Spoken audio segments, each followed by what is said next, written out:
உலகத்தில் உள்ள அனைவருக்கும், நண்பர்களுக்கும், மகன், மகள், பேரன், பேத்திகளுக்கும், உற்றார் உறவினர் எல்லாத்துக்குமே இந்த கிராண்ட்மா தாட்ஸின் அன்பான வணக்கம். இன்றைக்கி நான் என்ன பேச போகிறேன்னா, உடல் ஆரோக்கியத்தை வச்சு நம்மளாம் என்ன பண்ணலாம். உடல் ஆரோக்கியம் இருந்தால் தான் நம்ம எது ஒன்றும் பண்ண முடியும். உடல் இருந்தால் தான் சித்திரம் வரைய முடியும்னு அந்த காலத்தில் சொல்லும்போது, நம்ம தொசுக்குன்னு உட்காந்துருந்த கை சித்திரம் வரைய முடியுமா? முடியாது. அதனால் கொஞ்சம் நல்ல ஸ்ட்ரென்த்தாக ஓரளவுக்கு சாப்பிட்டு உடம்புக்கு எந்த நோவும் வராமல் அப்பப்போ நம்ம உடம்பையும் பார்த்துக்கணும். காய்கறியை எல்லாமே நல்ல ஹெல்த்தியாக சாப்பிட்டே வந்தோம்னா நம்ம நல்லா ஆரோக்கியமாக வாழலாம். அப்படி வாழறதுக்கு நம்ம சில வழிமுறைகளை நான் இன்னொரு எபிசோடில் அது செஞ்சு காமிக்கிறேன். இப்போ சொல்கிறேன், நீங்கள் கேட்டுக்குங்க. நான் ஏதாச்சும் ஒன்று நம்ம ஹெல்த்தியாக நம்ம செய்யணும் அப்படின்னு நினச்சோம்னா பழசு பரட்டையில் திங்கக்கூடாது. ஓரளவுக்கு நல்லா காய்கறிகளில், பச்சை காய்கறிகளில் நிறையா பீக்கங்காய், புடலங்காய் இதெல்லாமே நல்லா சாப்பிடணும். ஆனால் ஒவ்வொருத்தருக்கு அது பிடிக்காது. ஆனால் என்ன, அந்த புடலங்காய் இதெல்லாமே வச்சு எண்ணெயில் பொரித்து எடுத்து கொடுத்தா சாப்பிட்றாங்க. ஆனால் இது கூட்டு பொரியல் எல்லாம் செஞ்சால் அது டைரெக்டாக நல்லா போய் உடம்புல சேரும். ஆனால் ஒரு எண்ணெயில் பொரித்து எடுத்து அவங்களுக்கு எந்த ஒரு பொருளுமே எண்ணெயில் பொரித்து எடுத்து அவங்களுக்கு பிடிக்குது. இப்போ கோஸே நம்ம பொரியல் பண்ணி செஞ்சு சாப்பிட்டோம்னா நல்லாயிருக்கும். ஆனால் என்ன, அதிலே கொஞ்சம் கார்ன்ஃப்ளவர் மாவு, அது இது வெங்காயம், மிளகாய் எல்லாம் போட்டு ஒரு உருண்டை பண்ணி எண்ணெயில் போட்டு எடுத்தோம்னா அது ஒரு இது. அப்படி தான் எல்லாருமே விரும்புகிறாங்க. காய்கறின்னு சாப்பிட்றத விட எண்ணெயில் பொரித்து எடுத்தால் எல்லாமே சாப்பிட்றாங்க. ஒவ்வொருத்தர் ஒவ்வொரு வீட்லேயும் டெய்லி குழந்தைங்களுக்கு பால் எல்லாமே கொடுத்து உடம்பு கொஞ்சம் சுறுசுறுப்பாக வச்சுக்கணும். வேர்க்கடலை சாப்பிடணும். எங்கள் வீட்டில் மாமனார் மாமியார் எல்லாம் நல்லா சாப்பிடுவாங்க. களி, சோள களி, சோள தோசை, கம்பு தோசை இதுதான் முக்கால்வாசிக்கவங்க. ஆனால் மட்டன் வாரம் நல்லா சாப்பிடுவாங்க. ஆரோக்கியமாக என்னென்ன சாப்பிடணுமோ அது எல்லாமே நல்லா சாப்பிட்டு எங்கள் மாமனார் 91 வயசு வரைக்கும் இருந்தார். மாமியார் 86 வயசு வரைக்கும் இருந்தாங்க. அவங்க அவங்க சாப்பிட்ற ஃபுட்டே நல்லா இருக்கும். அவங்க எங்கேயுமே வண்டிலையும் போக மாட்டாங்க, நடந்தே போவாங்க. ஒரு ஆஸ்பத்திரியில் போய் அட்மிட் ஆனதில்லை, ஒரு மருந்து மாத்திரை குடித்ததில்லை, ஒரு ப்ரெஷரோ சுகரோ அவங்களுக்கெல்லாம் ஒன்றுமே வந்ததில்லை. அந்த அளவுக்கு எல்லாமே நல்ல உடம்பு ஆரோக்கியமாக வச்சுட்டு டெய்லி எங்கள் மாமனார் எக்ஸசைஸ் எல்லாம் பண்ணுவார்.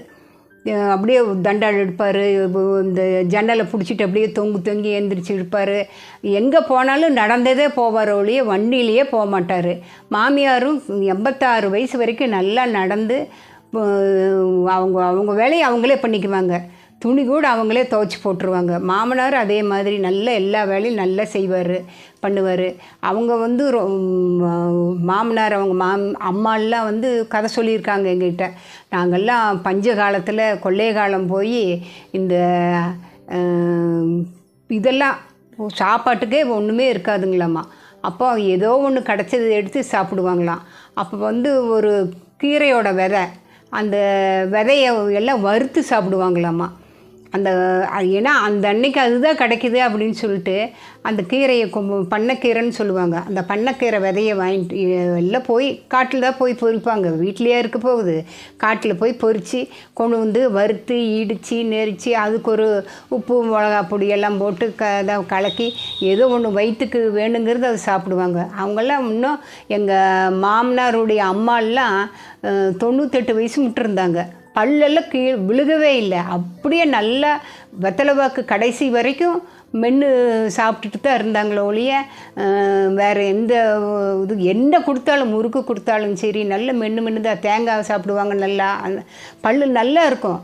நல்லா கடைசி வரைக்கும் அவங்க நல்லா இருந்தாங்க. நான் எந்த ஒரு இதுக்குமே கொட்டி கொடு தட்டி கொடு அப்படின்னால இல்லை, நல்லா மென்று சாப்பிட்ருவாங்க. நல்லா சாப்பிட்றதே ஒரு ஊக்கமாக இருக்கும் அவங்களுக்கு. நொறுங்கத்தினா 100 வயசுன்னு சொல்கிற மாதிரி நல்லா சாப்பிடுவாங்க. சாப்பிட்டா தான் நம்மளுக்கு சோர்ந்து போகாமல் நல்லா வேலை செய்ய முடியும்.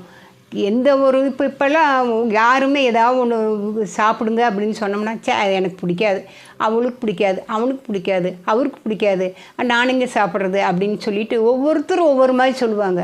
அப்படியெல்லாம் இல்லாமல் எல்லாத்துக்கும் நல்ல ஆரோக்கியமாக இருக்கிறதுக்கு பிடிச்ச உணவாக எல்லாம் செஞ்சு கொடுத்து, ஏதோ அவங்க டைரெக்டாக சாப்பிட்லன்னா கூட, இப்போ கீரை சாப்பிட்லன்னா ஒரு கீரையை வடக்குள்ளே போட்டு கொடுக்கலாம், ஒரு தட்டி அடை மாதிரி செஞ்சு கொடுக்கலாம். கீரையெல்லாம் சிறுகீரை, முருங்கைக்கீரை, மணத்தக்காளி கீரை சட்னி மாதிரி பண்ணி கொடுக்கலாம். நம்ம புதினா சட்னி மாதிரி பண்ணி அதை நல்லா வணக்கி மணத்தக்காளி கூட கொடுக்கலாம். இப்படி ஒவ்வொரு கீரை வகைக்குமே நல்ல சாப்பிட்றதுன்னு எடுத்தோம்னா எல்லாமே கொடுக்கலாம்.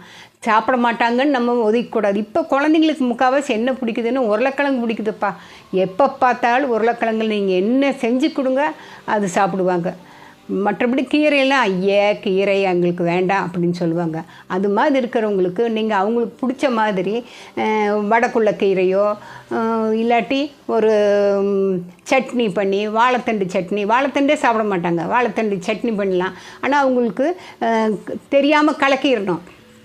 தாளித்து அதுக்கு என்னென்ன ஃப்ளேவர் எல்லாம் போடணுமோ, கொஞ்சம் கொத்தமல்லி, கொஞ்சம் புதினா இதெல்லாம் போட்டோம்னா அந்த வாழைத்தண்டினுடைய நிறமும் தெரியாது, க்ரீன் கலர் அந்த க்ரீன் சட்னின்னு சொல்லி நல்லா தொட்டு சாப்பிடுவாங்க.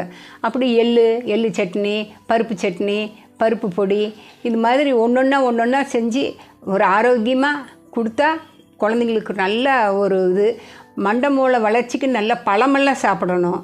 இந்த குழந்தைங்களுக்கெல்லாம் சின்ன குழந்தைங்களுக்கெல்லாம் கொய்யாப்பழம் கொடுத்தா ரொம்ப நல்லதுன்னு சொல்கிறாங்க. கொய்யாப்பழம், பப்பாளி, கேரட்டு ஜூஸு இதெல்லாம் கொடுத்தோம்னா குழந்தைங்க இந்தேங்கும்போது நல்லா மண்டை மூளை வேலை செஞ்சு இப்போவுமே நல்லா மண்டை மூளையெல்லாம் வேலை செய்யுது. அதை பற்றி குறையே இல்லை. இப்போ பிறந்த குழந்தைய நிமிந்து பார்க்குது. முன்ன 3 மாதம் ஆனால் தான் மூஞ்சி பார்க்குன்னு சொல்லுவாங்க. ஆனால் இப்போ நல்லா திரும்பி பார்த்துட்டு ஒவ்வொரு சேட்டையும் குழந்தைங்க ரொம்பவும் நல்லா பண்ணுறாங்க. எந்த குழந்தையும் ஒரு குழந்தை சளைச்சது இல்லைன்னு தான் ஒன்று நல்லா மீறிட்டு வருதுங்க. எந்த குழந்தையும் வராது அப்படி உக்காந்துருக்கு இப்படி உக்காந்துருக்குன்னு இல்லை. பாரு அவன் ஃபஸ்ட் ரேங்க் எடுக்கிறான், இவன் பாரு மியூசிக்கில் ஃபஸ்ட் எடுக்கிறான், அவன் பாரு இதில் ஃபஸ்ட் எடுக்கிறான், ஓட்டப்பந்தயத்தில், செஸ்ஸில், இப்படி ஒவ்வொன்றும் அவங்கவுங்களுக்கு பிடிச்ச டேலண்ட்டில் அவங்க எல்லாம் நல்ல ஆரோக்கியமாக போயிட்டுருக்காங்க. இப்படியே போயிட்டுருக்கணும். உங்களுக்கு பிடிச்சிருந்தா சப்ஸ்கிரைப் பண்ணுங்கள், லைக் கொடுங்க, கமெண்ட் பண்ணுங்கள். உங்களுடைய ஆதரவு எங்களுக்கு எப்பவுமே வேணும். வணக்கம், நன்றி. அனைவருக்கும், உலகத்தில் உள்ள அனைவருக்கும் உலகத்தில் உள்ள அனைவருக்கும் ஹலோ இரு